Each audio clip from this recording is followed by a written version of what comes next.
What's good? It's your boy Gambino Atl, CEO and founder of Meet the Underdogs. And guess what? Y'all locked in right now. Talkalot TV. Let's talk about it.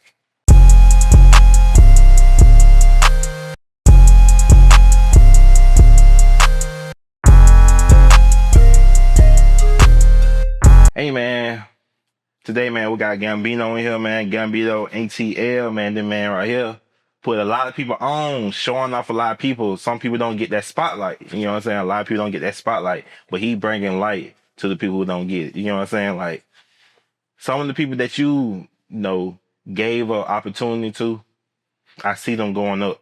For sure. I see them be doing something like, damn, after they did the showcase and did this, I'm like, I'm starting to see them do more shit. You feel me? Like, and I see what you're doing. Yeah. And I see you that you opening doors for people. So like, I don't think I seen no interview from you, but it just like you do so much for other people, and I don't really be seeing your story get out there. Yeah, for sure. I have some stuff that's been out there from like past time. But I'm still kind of behind. Like when I say I'm behind the scenes, I'm so behind the scenes that sometimes me doing interviews, it'd be like, you know, do I really want to do that? Do I really want to put myself out like that? I'd rather just be doing what I'm doing. Yeah. You know, just doing me. And then when these opportunities of people who, of course, support my brand and we done spoke before, you know what I'm saying? I'll reach out. It's like, yeah, let's do it. Let's whatever. Like I'm with let's do the content. Like, you know, if it makes sense, let's do it. Yeah. A lot of people don't. I see that one of the thing too. Everybody want to be in the spotlight. For sure. You feel me? Like it take them people that in the background to make stuff move. You feel me? Like everybody can't be the show. Like, everybody can't be the show. And that's how you make the money now, man. You gotta handle the money, then also like, you know, put on the show to get extra money. Yeah. It'd be crazy. You know, you be torn between the two, but yeah. I know one of the things about being behind the scenes that some people may not know who you are. Right. And then when you try to introduce yourself, like, huh? Who you? Right. But yeah. So man, so how you feeling today? I'm good, bro. It's Memorial Day. Ain't working today, thank God. Ate good yesterday. About to eat good again today. And yeah, I feel good, man. You know, good high spirit. Spur. Hell yeah, bro. I woke up this morning. Thank God. You know what I'm saying? Smoke. Like I said again, off. But yeah, nah, I feel good. How about you? I'm great, man. That's good. Just came for spending the whole weekend up here. For sure. I love and hate Atlanta. I hate the traffic. It's like that's everywhere. I feel like traffic everywhere. If you ask me, I've been a few places. There's literally traffic everywhere. I think it just might be major cities, right? You feel me? I think mine is like the city where I'm from. Like we a big city, but we not a big city. Like we too big to be country. We too small to be like a major city. Right. You feel me? Right. So like we in between. Yeah, no, today good though. For real, for sure. And like, you know, tell the people like where you from, like, so they can like get kind of get an idea of your background. Well, born and raised in Atlanta, Grady baby for sure. I saw ATL. Also Greenville, Mississippi. I tell people that a lot. You know, I had spent some time in Greenville, Mississippi with my dad growing up. And then came back to Atlanta, but primarily east side of Atlanta. You know, but I was able to move around a lot. You know, people who know me know this is not a new story. Just moving around a lot. So, man, it's on city, really, ain't it? Yeah, like your Rockdales, your Panola Roads, all that whole little area over there, Stone Mountain. Yeah. Rock Ridge Road, like all that stuff, yeah. There were a lot of the big name artists come from. East side, yeah, for sure. I feel like, me personally, I feel like the east side and, I say west side. East side and west side definitely like majority, you know, our big artists come from, for real. Like, and, you know, coming from that side of the town and being all over, like, do that kind of like help you with connections and knowing people? For the simple fact that I was on the east side and I was in that mix of all the good people. Yeah, for sure. And just like, you know, I was in the streets for real. Like when I say I was in the streets, not like I was selling drugs or nothing, like, but I was actually in the streets. Like, I don't give a fuck about, like, you know, what this neighborhood is called, how bad it is. Like, if there's an artist there and they my partner and they want me to come, this is where they want me to come to listen to their music and rock with them, I'm going. And I'm going by myself. Yeah. You know? So they just like kind of like helped me get a little more respect.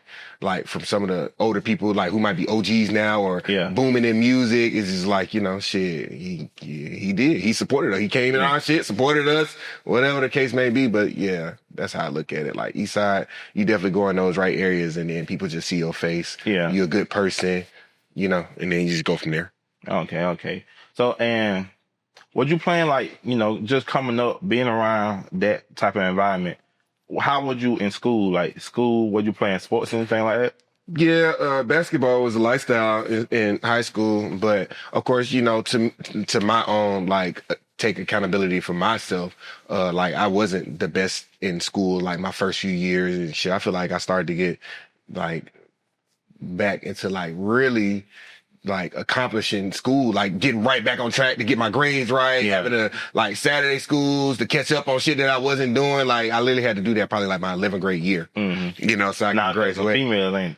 Huh? It because the females ain't. No, it was just more so like I was really in the streets, like, you know, like around that kid as a kid, like literally in the streets, like, you know, playing basketball, wanting to play basketball. So that taking up my time, but also outside of that, just being in the streets, being around my friends and us doing crazy shit. You know what I'm saying? Yeah. But yeah, high school, it was fun though. Like my high school experience was fun. I can't act like I was like, I did not enjoy. I enjoyed my high school experience. So you ever tried to further your education, or you were just like, man, I went to Gordon College, but around that time, like it was just so crazy because during the Gordon College thing, I was in a relationship, and that, you know, college and relationship. I had to see who went to Valdosta. I was at Gordon, like that shit. Like I literally kept failing like 2 classes because like around the time that it's the like the end of the semester, you gotta take that final test to like make sure your grade is good. And it's like, shit, each time we are coming to some shit, I go to her school, then some shit happened, I can't get back in my test in time. That shit was funny as hell, but yeah. So you did you finish, or you were just like fuck? Nah, I did it, but definitely thinking about going back for like some other stuff, like not school. Like I feel like the times we in, like having skills and stuff like that is like better than you being like, I got this degree. You know, there's people who got degrees and can't find a job. Facts, like so just yeah. And I have my skills, I have my experience in certain things, but like I'm gonna go to school though for like certificates to get skills and shit like that. Tight shit. So like, what inspired you to start Meet the Underdogs? I think it was more so of a transitional phase idea. Yeah. Because I'm always just like a forward thinker, like somebody who always sees something, and then like before it goes to shits, I'm already kind of like ahead of it. So like around that time, it was just like another company. And then like, I just thought it was smart to have my own thing under that company. Yeah. And then when things went south, it was like, all right, well, I built the company slick. Everybody know me, and I'm just taking my brand and go, you know? So when you saying that, was you like a party promoter or something like that? No, just an event planner. But this is around the time that I was also doing radio hosting. Like I was a personality at Hot 107.9 with the Dirty Boys, all that around that time, you know? So like the network and the relationships and everything industry that I needed was like literally right there in my hands. Oh, okay. So how do you get into like being a radio personality? Man, I don't know. Shit, don't ask me. It was just a blessing. Just God put it in my life, and that's how it came. You know, like I said, like I was lit. You know, like high school, Gordon College for sure. Like for throwing like little secret dorm parties and always having like bad chicks in there, like the correct guys. Yeah, you know what I'm saying. So it's just like, everybody's just been knowing me. So like when I finally did like my own event, like a mansion with my cousin, it's just like the shit was just so big that opportunity presented itself for me. Oh, okay. Yeah. And I got into it. I learned the boards from under ET, like, you know, how to like actually do like on air talking, you know, because people think that shit is like easy. It's not. It's like it's a lot of pressure to be able to make sure you saying something correctly, or when you live on air broadcasting from somewhere, like cussing or like it's crazy. But like it was something that was put in my life, and when something get put in my life, like I literally can learn it. You know what I'm saying? So it was presented to me. It was like, all right, you got to do this. I ain't have no school background, no nothing, but I learned it. You know? Yeah. But it just wasn't for me.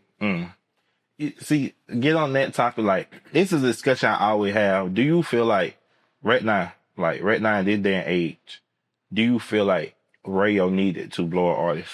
Yes.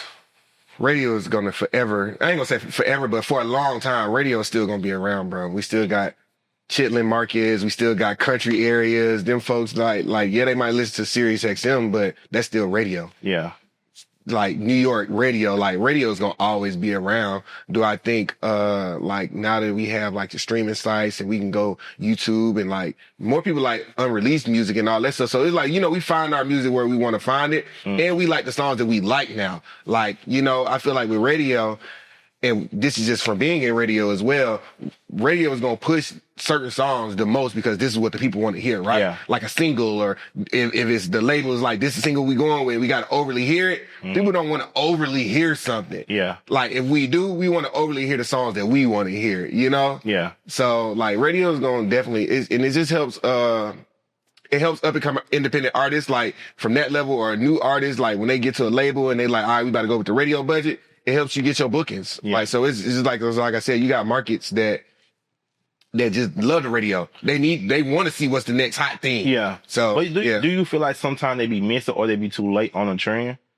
Oh no, they definitely be late. That was one of my things at Hot 107.9 is like, you know, I always used to be like, yo, this Art 21 Savage, or this person right here. And it's like, when I be saying it, it's like, oh man, you know, that's bots, or they ain't moving in the street. Yeah. And, you know, 6 months later, it's the same thing that I go through now. You know, like we talk about with the artists, bro, it's like literally people just be late to the train. It's like, I be ahead. I know what is going to go. Especially if that artist like mindset is on right. Like you get around the artist and you really can just see their mindset or how they handle their business or how they treat the people around them. You can just tell that they're going to be out of here if they just keep doing what they're doing. So what helped you get that eye of spotting talent before it blow?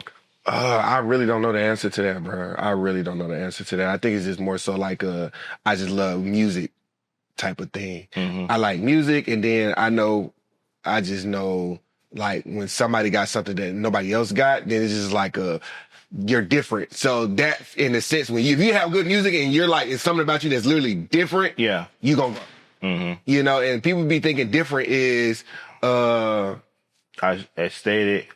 Yeah, like, but it's not that, because everybody can have that aesthetic. Yeah. You know what I'm saying? Everybody want to be like a Trippie Redd or Uzi or Cardi now, or everybody got that. But it's just something about how a person looks, their personality. You know, it's just something about them. You just like, nah, you just totally different. See, I feel like it's the personality. Like I know right now, not even right now, but I know people want to be mystique.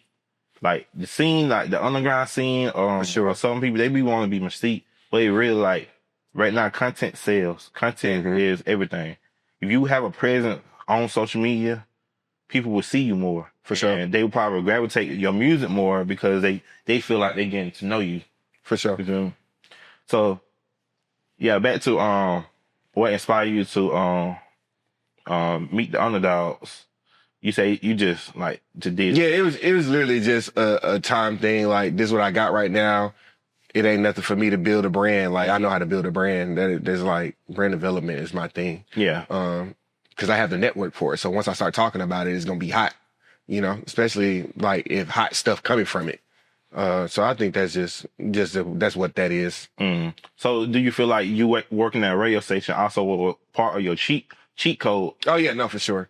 I'm not one of those people to be like something that help me out in life. Like, you know how people like get with things and then they be acting like, just because you are destined to be what you're destined to be because of who you think you are, like, never forget like the platforms or the people who put you in those positions to even be that, you know? So like, I never said like radio definitely was my cheat code. Yeah, I was in the streets doing my thing before they came, but they sped that process up for me, you know, tremendously. Like, to be able to get money, to be able to get the relationships, to just meet people, like, yeah.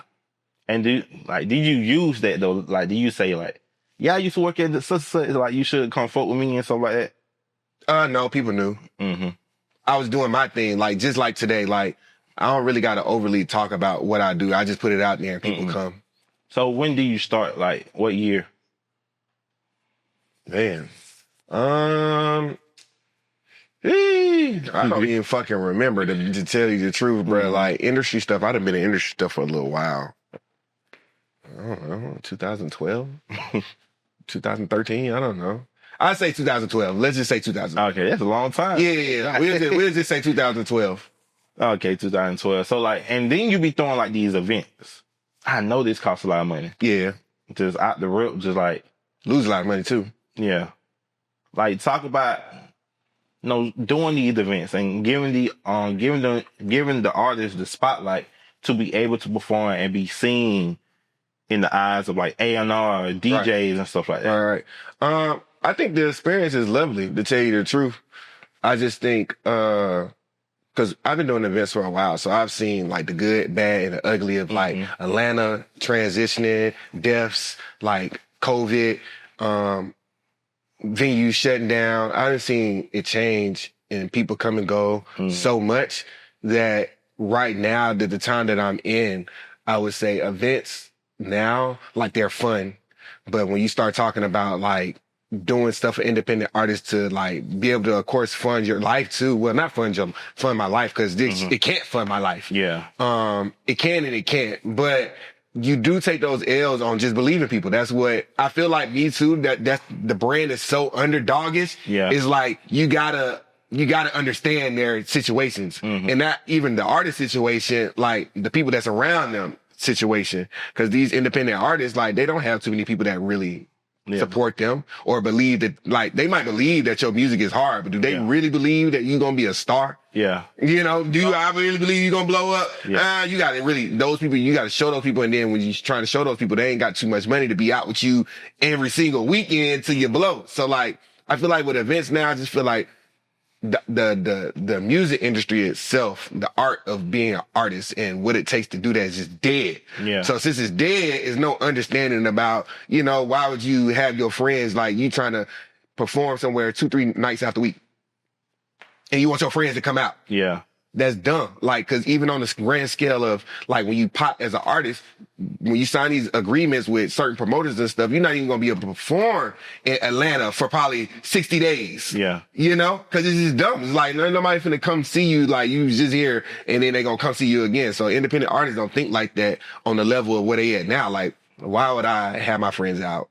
But a lot of people be like, these my boy, they brought me up, they did this, but it's like, you gotta need that. It's more so like how I'm pretty sure 80% of the artists could tell you right now is just all about structure and doing something and having somebody in their life that strategically help them do that correctly. Because if you have somebody on your team telling you, bro, you don't need to perform 4-5 times out the month. Like, let's get your music content, let's build it up, and let's put you on an event or something that makes sense that's 2 months out. Yeah. Now your whole rollout and the build up, if you not being outside, you can gather your friends up and make them believe and see your rollout to lead you to this show. Like, now that you can kill this show, take this content and be like, this is what I did for my show. Wait it out again. Just keep your process going, But hey. So, and what you dealing with a lot of artists, do you get a lot of egos? Like, yeah, being an artist is an ego thing. And I got an ego too. Cause if you ask me, I don't care what, ain't no artist bigger than me. So I don't give a fuck if that's money, clout, whatever, you just not, because I have relationships with like literally all these platforms, people who like put on for artists. Yeah. So with that being said, is these people gonna rock with me before they rock with artists. Like, you literally can do something stupid tomorrow as an artist, they'll stop fucking with you, they not gonna stop fucking with me unless I did some shady business shit. Yeah. You know what I'm saying? But yeah, ain't no shady business. If any shady business is because the artist isn't involved, So, like I said, it just go back to finding those particular artists who do their shit correctly and on point with their shit. Yeah, those are the ones who blow. So, and like, and you also speak about, doing an event also is a loss when it comes down to your pockets and stuff like that. For sure. Like talk about that a little bit, because me personally, I want to do something like that for my hometown, because there's a lot of people down there who wasn't in the spotlight. Like, for sure, who you had on your showcase, Sir Andre. Like, we have like a subgroup that don't get no spotlight down there. In Macon? Yeah. Well, we need to do an event down there. I'm over Atlanta. Come on in. That shit gonna go crazy. It's like a lot of people that a lot of people from our town move up here for sure to get notoriety, because we have a lot of artists from down there that came up here. I mean, that's just how it go. A lot of people like once, and that's actually a good thing, because you got to understand. I know people personally that's still living back where I grew up from. They not leaving that shit. So, but once you get to the point where you elevated from somewhere, it's okay to go somewhere else. So now you can tap in with the next market of people. That's what you got to do. But when you are not showing, not saying showing them love, but it's just like, you got to also shed the light onto the other people that from that area. So that'd be a thing that we have, that they come from the same area, but light getting shine because they see them from this area. They say they from Atlanta, but they really from here. Like, who is one artist? He even corrected a person during an interview. I can't remember his name at the moment, but he was in the article. He checked them like, hey, I'm not from Atlanta, I'm from Macon, but they're very rare because we got a lot of talented artists that move up here just to. Yeah, man, people should take pride in where they from. Claim that shit. Once you claim it and people really know you from that area, they're gonna big you up. People don't understand like the having your town and your small city or wherever your area, your neighborhood or whatever behind you, and they really believe you and you like putting into them. That's what's gonna blow you up. Don't nothing else blow you up besides the people that's around you. Oh, yeah. Nah, that key. But so like, okay, so with throwing your events, you took losses, and how do you take losses when dealing with artists or dealing with the venue? I think it's more so. You good? I think it's more so. Ain't no telling, bro. Cause every event isn't a loss. Sometimes, but also you gotta. I look at it as the grand scheme of what kind of loss.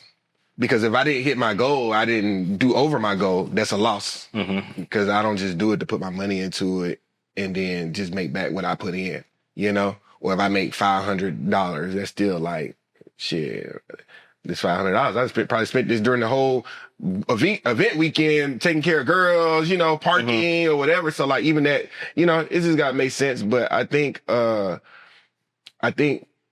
like this is just the time that we're in right now for events. A lot of people ain't got money. So when they do have money, they want to do the things that they want to do. Yeah. And like I said, it just comes back to how the artists present themselves. If they're out all the time and they got these people coming out, they ain't finna come do this. Yeah. Or if they not really on their shit for real, as far as like their content, their marketing, or just making people believe, it's hard to make people come outside for that because they don't think you not really taking your stuff serious. Why you never thought about doing live streams instead of like in-person events? Actually, I don't know if this is going to be a question, but what's going to be coming next for the brand. But yeah, we're definitely revamping to do more so like that live screen. Because I did our auditions and I got some good feedback on one thing that we did. And I think it's smarter to just do it that way instead of like, you remember the times that I felt like we used to be in and I said, Atlanta's just different now, venues, all that stuff. Like, why spend that money booking a venue or this and that? You got to deal with, if the venue gonna hold up their end and they got AC. Like it's so many small factors that go into events that, that people just don't think about. But, it'd be cheaper to just do it online and just put it out there, Yeah, because you already got the name, you already got the platform, you got the connections.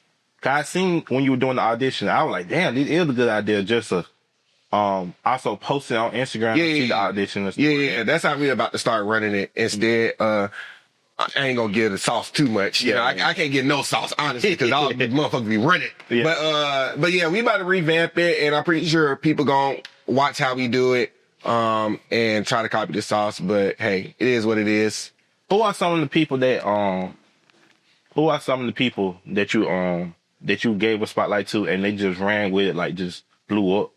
I don't even want to like say no names. Like people know who when they got like if it's a name for their company. Yeah. If it was the way they were supposed to do this or plugging them in with somebody who could do that. Like people know what I do for them. So I don't really gotta. But do they come back and show love to you? Cause I feel like a lot of people don't. In the way that they feel like they should. I don't ask people for nothing. So like people do things how they want to. Everything don't have to be financial. It could be like, let's just say for certain artists, they'll be like, well, I know you did this for me. I'll come do this event for you for free. Yeah. See, they're all talking about. Yeah, like something like that. Or when people have platforms like my boy AZ, like he got the biggest platform in the world, literally right now, digitally. And he didn't switch up on me just from the beginning of him starting his stuff. And I was supporting him, bringing him artists. Like, we at the point now, we have a set situation of like, if I have an artist that I rock with for real, cause I don't really just want to take him no BS, but you know, he'll look out for me as well. So yeah, it's just those relationships. Yeah, like people don't understand like that the relationships is everything. Yeah, no, the relationships. That's the point of doing any of this shit. Like if you don't got the relationships, there ain't no point in doing. Right. So and you got Meet the Underdog Showcase, and then you have the Post Party. What that supposed to be? So that's our Spotify playlist party. We call it a putt party just to kind of like play off Meet the Underdogs, you know, keep it within the brand, but it's a pop-up playlist party. So pop-up playlist party, you know, where we highlight like certain artists who got dope singles that we heard and you're like, nah, this hard. We put it on our playlist, build it up, bring out some DJs, party, let them pop up, perform that song that we've been promoting, play it at the event, get that content type shit. Oh, okay, gotcha. Yeah, just network, man. Just party. Come party with some dope artists. Build your network and you can see what they can do and y'all gonna like their music. Yeah. And the 333 agency. Like, what is that? Like, that? That's the actual company. Yeah, that's the actual brand development company, event planning company, the overall, you know. Oh, so that just handle everything. Everything gets followed. Yeah. Gotcha. So, like, recently you threw an event, like, I want to say like 2 weeks ago. And like, it was last weekend. Huh? Well, whenever this dropped. We dropped an event, y'all. We had an event. And so how, like, this is your most recent one. How do you feel about it, knowing that this is your most recent one and you've been doing it for a very long time? If you want to be totally honest, bro. I want to understand. Yeah. I was disappointed. Like, I was very disappointed. I it's not even like I can hold back the disappointment because I can. I'm saying it now in this interview, but it was just like, I don't know. It was like, some artists did make me proud. Like, cause you know, like, that's why I'm saying, like, with events, it's tricky because you do still got certain people that do your event and they do it well. Like, they communicated properly, they promoted, they was on time, they brought people, they did what they were supposed to do. And then you just got the other ones who just don't read, show up late, entitled, all this stuff. And it's like, bruh, like, y'all don't understand, like, the energy, like your energy and how you not even taking care of stuff just ruins everything else for everybody else, you know? That's why I just be like, certain times, like, when we're doing events, like, it's just all about the artists that you put on it too, because one rotten apple literally can ruin everything else. People don't believe that. I'm a firm believer in, like, you got that one person in your circle that's like not good, bro. Like, ain't nothing good gonna happen. So yeah, that's how that goes. So like, I had came to the most recent one. I was like, the flight say 7:00, and I seen the line. People late. Yeah, bro. You seen how late people was? Yeah, you started at 10. I was trying to be out of line. I had to be out of there low key by 12, but they, you know, the venue owner actually knew me when I booked it, and I went. He was like, "Well, I know you do this." So, like, you know, they wasn't stressing on nothing because it still was a great event. Like, you know, great talent, good vibes, good food, like literally everything, good network. But like, nah, like I expected more. Like, I didn't even purchase no stage, and I'm big on like making sure I got a stage. I didn't even want to get on stage because I knew people wasn't doing what they were supposed to do. It's like, bro, why don't I take a bigger L for y'all? So do that like kind of like just like, bro, you know what? I really hang this shit up. It's not more so hang it up, it's revamp it. Yeah, it's more so like revamp it. Because and when you revamp it, you can now earn more money like the smarter way. And then come back with a bigger bang, probably somewhere else, like Macon, where people gonna be on time. Cause like, you know, y'all know, shit, our club got closed at 12:01. So we gotta be where we gotta be and get toe up before. That's different here. Everybody's celebrity, traffic. So it's just a completely, you know, You tell somebody they gotta pay $5, they'll look at you crazy, man. And there were that one thing I be seeing, a lot of people talk about on social media, like, if you live in Atlanta, everyone is a celebrity. Like, no one feel like they are. Crazy. Not saying they less than, but are saying like knowing kind of like they role type of thing. You know what I mean? Yeah, everybody's a celebrity here, man. So like what next? Like, what do you see yourself in like the next couple years? So what's next is, like I said, revamping the platform to where we can get back to like journalism, making that a thing, helping these artists understand that like still having like Google SEO is good for you to be on like articles, people typing about you, writing about you, because that can help you get verified. They can help you like just people like believe that you taking your shit serious. So getting back to the aspect of that, incorporating the artist development with the Underdog brand more on some like I said, how we about to do everything more digital now instead of the shows. Like we'll pop back out and do that. Yeah. But just taking that and getting back to presenting artists a different way. Yeah. I think that's where I'm headed with it.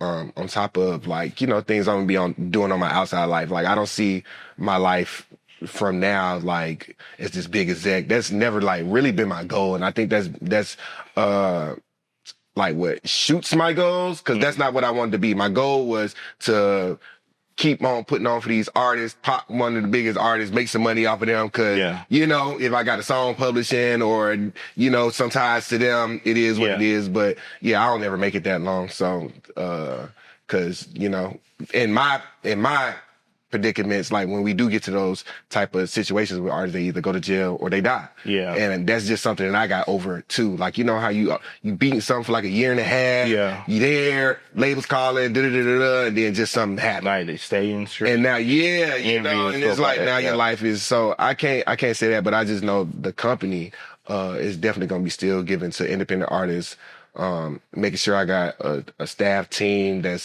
I want your ear to just be as immaculate as mine. Because I don't know, as I get older, is my ear and my eye going to be the same. Mm-hmm. So yeah, a few years, just family, doing some shit on the other side while still, you know, looking over into the music industry, being hip, you know, just trying to stay hip to what's going on. Facts. So man, give the people your socials so they know where to find you at. Okay.